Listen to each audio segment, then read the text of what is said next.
Hey guys, welcome back to another video. Thank you so much for tuning in and coming in onto my channel, and I thank you so much for your support. My name is Hazel for those that are new, and for those that have been around, welcome back. And once again, thank you so much for your support, and I thank you for tuning into my video. So as you guys can see by the title of this video, once again I decided to come back and share a little bit of my experience with my citizenship interview, oath ceremony, and all that good stuff. So what I'm going to do today is share a few tips that I think that would be very helpful for anybody who's going to be going in for their citizenship interview, oath ceremony. It could be on the same day, or you get to do your ceremony later on, and I hope these tips are going to be very helpful. And if you are watching this video and you have had a chance to go into the offices for your ceremony or for your interview, please comment down below and share your experience as well. And you never know, it's probably going to help somebody, or it could be something that I missed and that you found very interesting, very helpful, and that could be of help to somebody else. So without further ado, guys, I have a couple of notes here, lots of notes.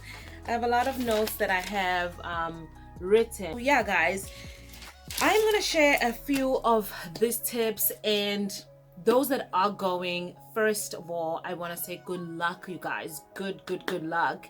And do not doubt yourself. Do not doubt yourself. If you have given time to studying and preps, do not doubt yourself. It will be just fine. And I know it's easier said than done. I know that because I've watched so many videos before I went, and I did not feel any better when anybody said that. So, but anyways, so here are my tips, you guys. As you guys know, we are going through a pandemic, and the process has been a little bit different due to the pandemic that we are all going through. And also the oath ceremonies are now done on the same day with some offices, but some of them do not do on the same day. Now, tip number one, if you happen to be the person that does not get to do the oath ceremony on that same day, my advice would be do not travel. The oath ceremony notification, it comes through your online account, and then if you do have one, which I would hope that everybody has it, and then you will get the letter. So once you are done with your interview, you will get to come back for your oath ceremony if you are not lucky to do the oath ceremony the same day. My advice is that you do not travel, especially now. The cases are going crazier, and it seems that we are kind of reverting back to the hardest part of this pandemic. And I think that things are going to actually tighten up a little bit more with offices and everything. I am based in Maryland, but I know that a lot of other states are going through the same thing. So I would really highly suggest that you do not travel. It's not a long time between the time you get your interview and then the time you have to come back for your oath ceremony. So for those that maybe have plans, I really would suggest that you do not, because we all know how hard we've worked to get to this, and we all know how hard we've had to put in the efforts. So do not jeopardize your chances, because if you actually have any symptoms, and I mean any symptoms, you will not be allowed to come in. So you don't want to jeopardize your opportunities or your chances of getting this thing just solidified and done by going out of state or traveling anywhere in between that time. So that will be my first. Do not travel anywhere after you have received your after you've done your interview, passed, and will be coming back for your oath ceremony. And I know that sometimes it is emergencies, that's completely different, but just for leisure, I would suggest that you just stay put and wait for your oath ceremony. And so just to share my experience on the oath ceremony, luckily, if you've watched my video previously, I was basically sharing my experience when it comes to the oath ceremony and my citizenship. I was lucky to be able to do that on the same day. So if you are also lucky to do your interview and get to do your oath ceremony the same day, just a heads up, you will be getting the notification via your online account. Maybe like the next day, you will probably get your notification that, hey, there's a message, and that'll be basically them letting you know that you will be coming in for your oath ceremony. So even though you've done your oath ceremony that day, you will still be getting the notification, and you'll still get the letter, which looks like this. So I'm gonna try to just cover up a little bit my personal information. So it just looks like this. It has the address of where you'll be going, and then it has these instructions, which are so important, you guys. So important. You know, you have to make sure that these items that are listed on here, that you bring those items. So read through it, and what happens is that now you get a form that looks like this that you have to fill in before you come into the oath ceremony. So, and this form really has, you know, is asking if there are any changes to your status, to your marital status, to your health. Have you traveled? Do you feel ill? Anything like that. So that's why I'm saying I would hope that you just don't even go anywhere, just stay put. So you will still get your oath ceremony notice, even if you do get to do your oath ceremony the same day. So I was a little bit alarmed when I got that email notification the next day. I was like, oh Lord, please don't tell me they changed their minds and they're taking my, please don't tell me they changed their minds. I wasn't even sure what it was about. So just a heads up, you'll still get your notification, and you'll still get your oath ceremony letter, regardless of, you know, what happened the day you went for your interview. If you, as far as you passed, you did your oath ceremony, or you did not do your oath ceremony, you'll still get this. And then my second one is arrive early. Arrive early, guys. I think this one is common knowledge. There is nothing wrong with being there 30-40 minutes early. Absolutely nothing wrong. I was there about 45 minutes early. And the reason why I say arrive early, you get to really walk through the nerves, and you're already looking at the building.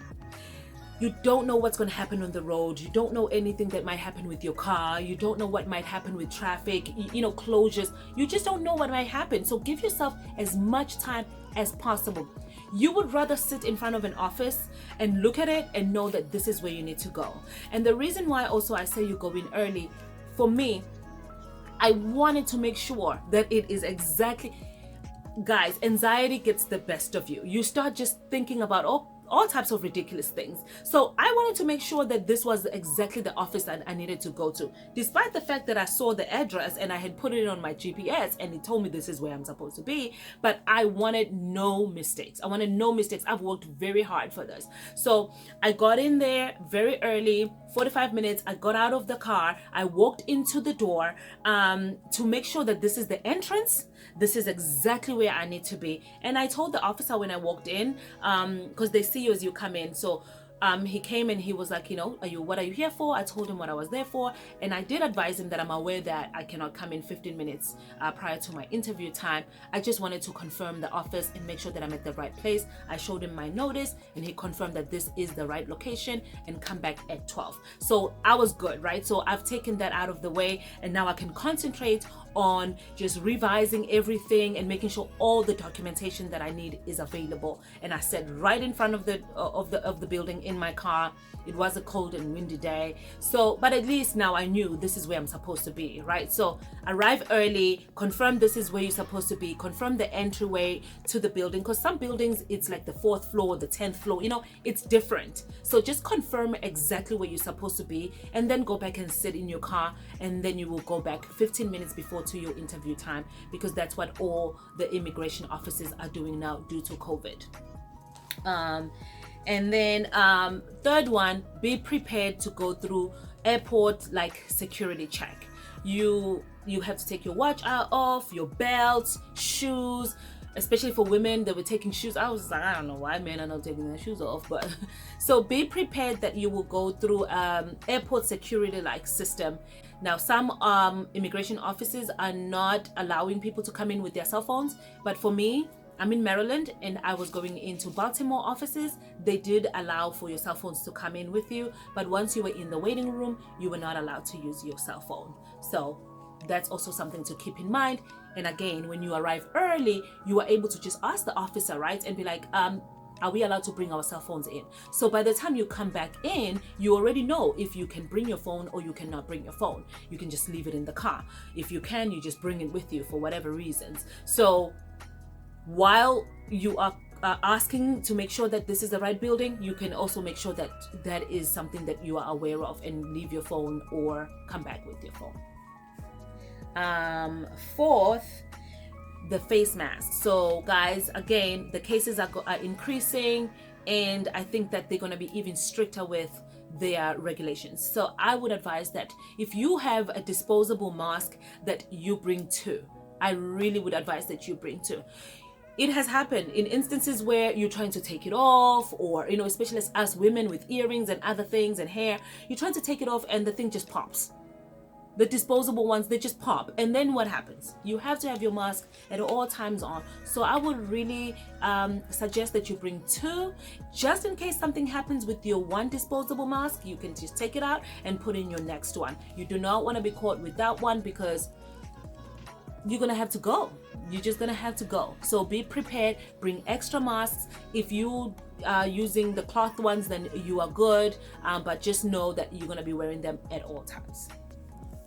And number 5, pertaining also goes back to the mask. So number 5 is there is a plexiglass. So there's 2 scenarios with how they're doing the interviews now. One is there's a plexiglass inside an office, so it's one room. You both walk into the same room, but between her and you, or him and you, there's a plexiglass that's separating the two of you. And of course, then she has the computer, so she's a little bit further away. So you want to make sure that you listen attentively. It's very hard to hear with the mumbling of the muffles going on with the mask. So you want to make sure you listen. Let me tell you something. I had no shame in my game. That plexiglass was here. The iPad is here. I was like this. That's exactly how it was. I wanted to make sure that I heard her clearly. There's no two ways about it. You must make sure that you are prepared to listen. Don't be too anxious, and it's easier said than done, I know, but make sure that you give yourself as best of an opportunity as possible. Listen attentively. Be in the moment. Be very present, so that you know that you heard her very well. And if you did not, do not be afraid.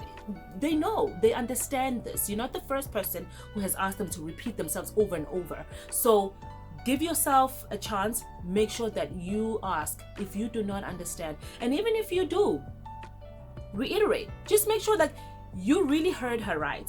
If she says, and I'm sorry, I'm referring to as a she because mine was a she. So if she said something and you thought that that's what it was, but you're not certain, just say it, just confirm. I would like to confirm what I heard is A, B, and C, and she says yes, then you're answering the right question, right? So please make sure that you are prepared for that separation. And the other scenario is that the officer is going to be in a completely different room and you in another completely different room, and you guys just talking through the apps, through the iPads and stuff, and so that one can be a little bit better, because you don't necessarily have to keep your mask on. Some offices will tell you need to keep your mask on regardless, but most of the time the officer, on the other hand, does not have her mask. So that one can be a little bit better, so you can still read her lips, you can still make sure that you heard, but again, it's still different. When you're talking to somebody like this, it's completely different. Make sure you ask, make sure you confirm what you think you heard, so you know you are answering correctly. It's very important. So bring a black pen, they say black and blue, but for other things like your certificate, which you don't have to sign at that moment, very moment, but some places have the passport department open, some do not, most of them do not. Mine did not. Just because things are changing so much, they decided to close it. Now you can only sign your naturalization certificate with a black ink pen. So I would just say bring a black pen.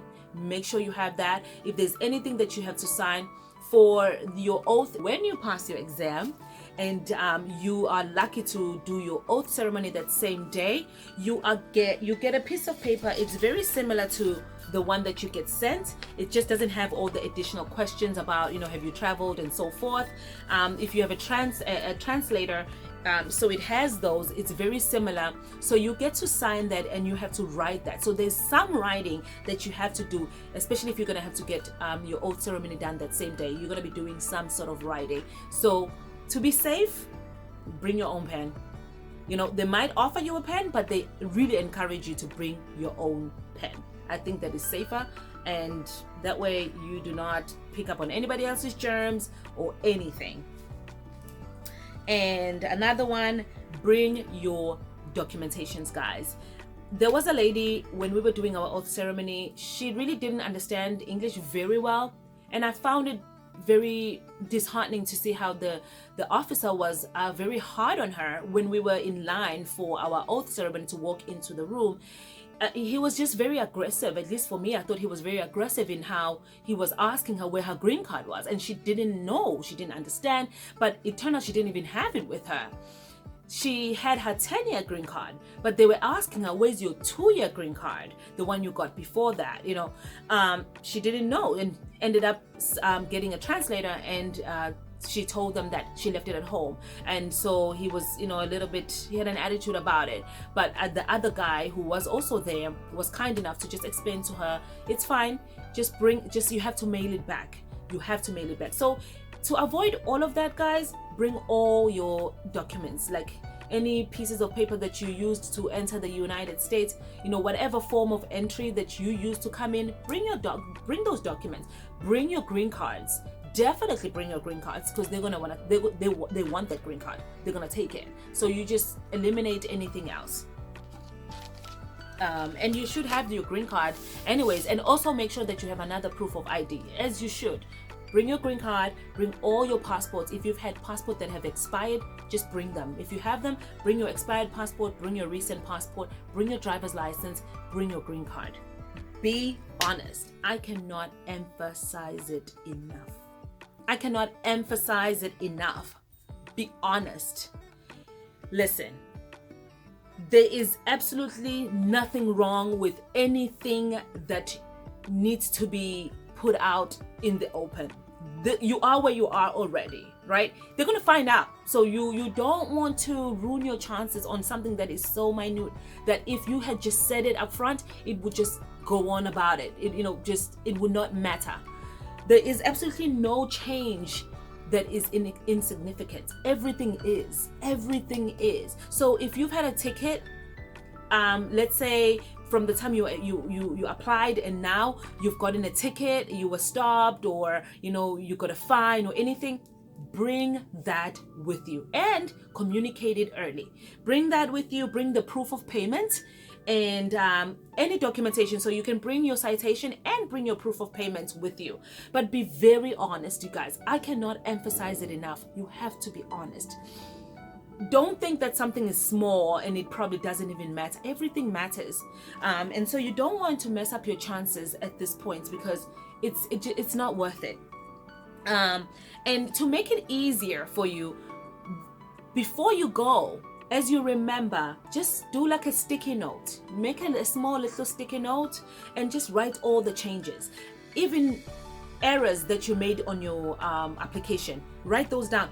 It doesn't really make any difference. I had an error on my application, and I just did a sticky note with everything. I did it, and then when I got there, I communicated to her. When she asks you, are you ready or whatever, and you just tell her there are some changes. There was changes with my employment, with my school status, with like all of those things. There were a few things that were changes that were not the same. I communicated that to her. It shows honesty. It shows that you are a person who's trustworthy. You don't want to lie on small things it doesn't even make sense. Then the officer might not even trust you on some things, and you might jeopardize your chances. You don't want to get to her or him asking you if this happened or no. Just communicate it, because you know the changes that have happened from the time you applied till the time you went for your interview. So communicate it up front. It is very, very important. Write it down and just share it.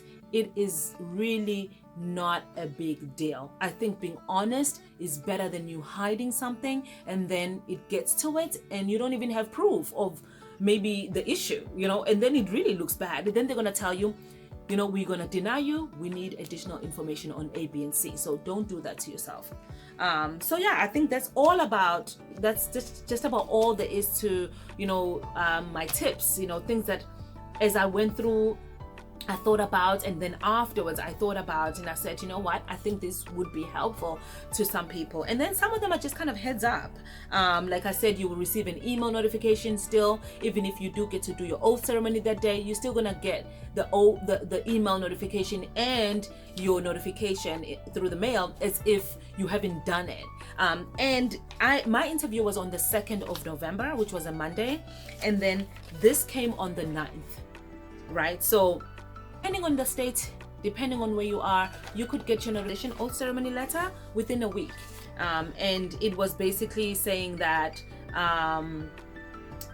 it just said basically my oath ceremony is on the 2nd, which had passed, which is what happened. So, and then lastly, guys, just trust in your preparation. Just to close this video off, I would like to just tell you guys that I know what you guys are going through. I went through it. It's a long journey. It's a costly journey. It's emotionally draining. And just believe in yourself. Just trust that you have prepared yourself. Be prepared, of course. But so if you have prepared, you have studied, you have done everything, please make sure that you try your best to just keep giving yourself those positive affirmations. You know that you've studied, you know you can do it. When you get to the point where you can answer those 100 questions with absolutely no mistakes, you got it. Like, you will be fine. You will be fine. And I know it's easier said than done, but I promise you will be fine.